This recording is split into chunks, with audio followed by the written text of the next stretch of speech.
আওয়ামী লীগের বিরুদ্ধে বিএনপি জামাতের নজর কাড়া অ্যাকশন, কত ধানে কত চাল আওয়ামী লীগ এবার টের পাচ্ছে। দর্শক, জামাত বিরোধী দল হিসেবে আওয়ামী লীগের বিরুদ্ধে জিরো টলারেন্সে আছে। হ্যাঁ, মিথ্যা মামলা নয়, কিংবা মব নয়, এবং নিরীহ কাউকে নির্যাতন নয়, কিন্তু যারা অপরাধী তাদের বিষয়ে জামাত ইজ জিরো টলারেন্স। তাদের বিচার করতে হবে, তাদের রাজনৈতিক বৈধতা দেওয়ার কোনো সুযোগ নেই, এবং তারা জামিন অযোগ্য মামলায় সহজে জামিন পেয়ে এসে নাশকতা করবেন এর কোনো সুযোগ নেই। এই বিষয়ে জামাত অব্যাহত চাপ রেখে আসছে। তারা অফিস খুলবে, অফিসে পতাকা তুলবে, কোনো সুযোগ নেই। স্বাধীনতা দিবস হোক আর 7 মার্চ হোক, কোনো উপলক্ষে তাদেরকে 1 সেকেন্ডের জন্য কোথাও দাঁড়াতে দেওয়া হবে না। এটা হচ্ছে জামাতের অবস্থা। বিএনপি, প্রথম দিকে বিএনপিকে নিয়ে সন্তোষ সংশয় ছিল, তারা আওয়ামী লীগকে বৈধতা দিচ্ছে, আওয়ামী লীগ অফিস খুলছে, ইত্যাদি ইত্যাদি, কি না কি হয়।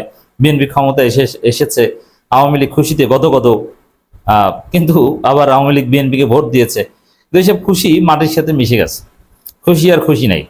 এখন আওয়ামী লীগ বুঝছে যে দুনিয়াটা কত কঠিন।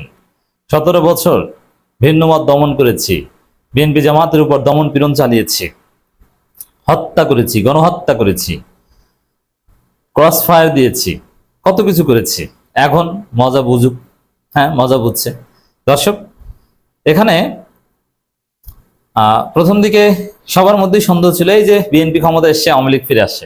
না, আওয়ামী লীগের বিরুদ্ধে জামাত বিএনপিকে কঠিন অ্যাকশন নিতে বাধ্য করছে, বিএনপি কঠিন অ্যাকশন নিচ্ছে। কিছু লেটেস্ট জানাতে আপনাদের সামনে হাজির হয়েছি, এবং মজা পাবেন যে আওয়ামী লীগ কতটা ডলা খাচ্ছে বিএনপি সরকারের মাধ্যমে।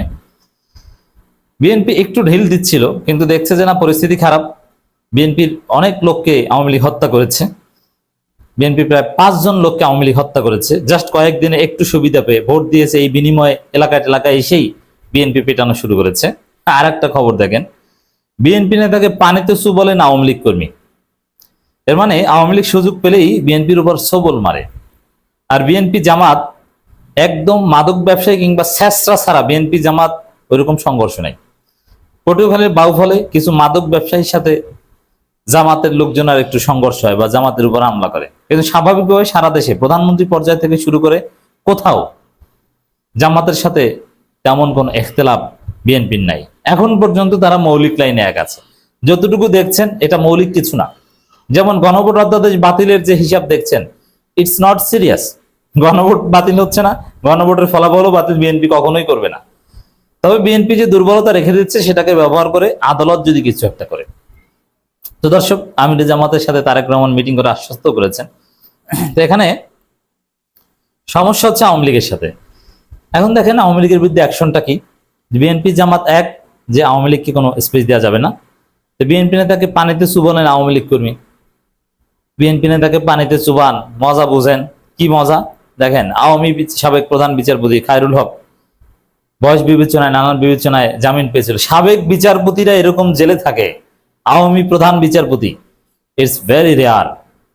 আওয়ামী সাবেক বিচারপতি খায়রুল হক জেলে, এবং আওয়ামী বিচারপতি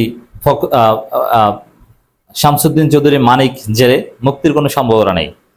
জামিন পেয়েছিল, কিন্তু খবর হচ্ছে আরো 2 হত্যা মামলা, গ্রেপ্তার। মানে এত সহজে বেরোতে পারছে না।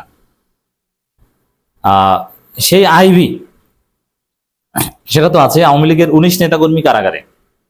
খবর, আওয়ামী লীগের এক দালাল, ডিজিএফআই ক্রিয়েটেড আওয়ামী লীগের দালাল, আমার বন্ধু এবং সহ আলোচক, সাবেক বিএনপি নেতা সাংবাদিক শওকত মাহমুদ, যেটা কিন্তু আওয়ামী লীগের দালাল, ইউনূস আমলে গ্রেপ্তার হয়েছিলেন।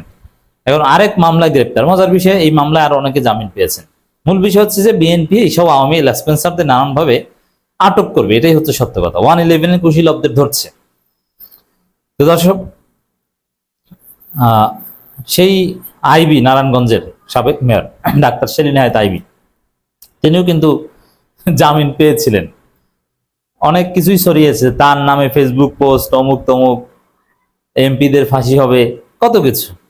কিন্তু না, বাস্তব কথা হচ্ছে যে আইবিকে আগেই শোন অ্যারেস্ট দেখানো হয়েছে, এবং আইবি বিভিন্ন মামলা এখনো গ্রেপ্তার হচ্ছে। তা আইবি কিন্তু কনভেনশনাল গণহত্যাকারী আওয়ামী লীগের মধ্যে পড়ে না, কারণ মূলধারা আওয়ামী লীগের সাথে তার দূরত্ব ছিল, এবং কোনো জায়গায় কোনো গণহত্যার সাথে বা কোনো ছাত্র জনতার উপর হামলার সাথে জড়িত এরকম কোনো তেমন কোনো বিষয় আমরা দেখিনি। এটা শামীম ওসমান জড়িত, বাট নট আইভি।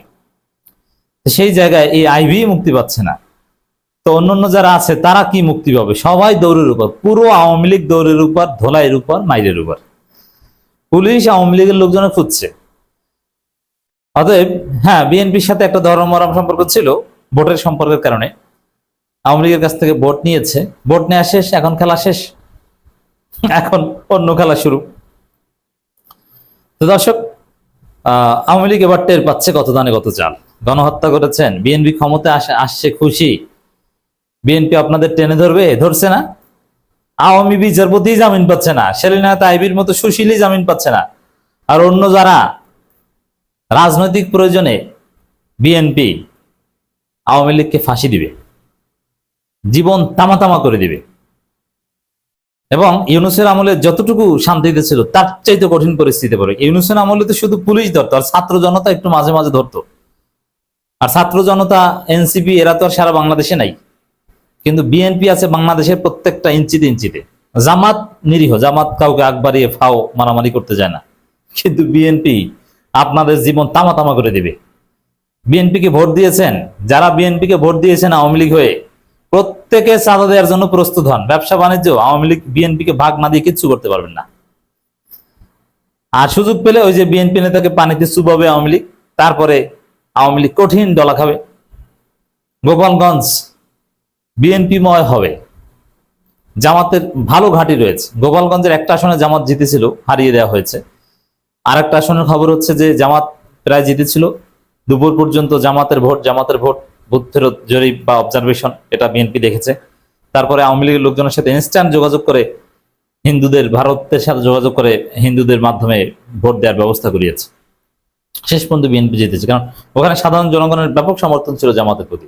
কারণ গোপালগঞ্জের হিসাবটা হচ্ছে এরকম যে ওখানে যেহেতু গোপালগঞ্জের লোকজন নিরাপদে থাকতে চায় এবং তারা যুগ যুগ ধরে আওয়ামী লীগ, তারা জামাতকে চুজ করেছিল অনেকেই, যে না, জামাত আসলে আমরা আমাদের মতো করে থাকতে পারবো, অযাচিত আমাদের হয়রানি করবে না। এই চিন্তা থেকে অনেকেই আওয়ামী লীগ জামাতকে ভোট দেওয়ার সিদ্ধান্ত নিয়েছিল। তো দর্শক, জুলাই আন্দোলনে আরো 2 মামলায় গ্রেপ্তার দেখানো হয়েছে সাবেক প্রধান বিচারপতি ABM খায়রুল হককে। মজা না? এই 2 মামলায় জামিন আবেদন করা হলে তা নামঞ্জুর করা হয়। এটা হত্যা মামলা, মানে it would be very tough যে খায়রুল হক মুক্তি পাবেন। তো এত সহজ না। আমরা যেটা ভেবেছিলাম যে এই যে আওয়ামী লীগের সবাই ধীরে ধীরে ছাড়া পেয়ে যাবে, ক্ষমতা এসেছে, এবং বিএনপি এরকম একটা বার্তা দিয়েছিল। মির্জা ফখরুল নিজে বলেছিলেন যে বিএনপি ক্ষমতায় আসলে আওয়ামী লীগের বিরুদ্ধে সব মামলা প্রত্যাহার করা হবে, কিচ্ছু হবে না, ক্ষমতা এসে গেছে না।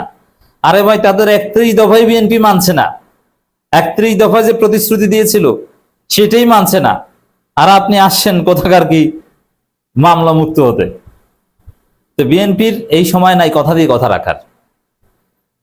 এই যে কিছু কিছু প্রতারণা বিএনপির, এটা মজা লাগে। তার মধ্যে আওয়ামী লীগের সাথে এই প্রতারণা মজা লাগে। আওয়ামী লীগ বুঝুক, দলা খাক।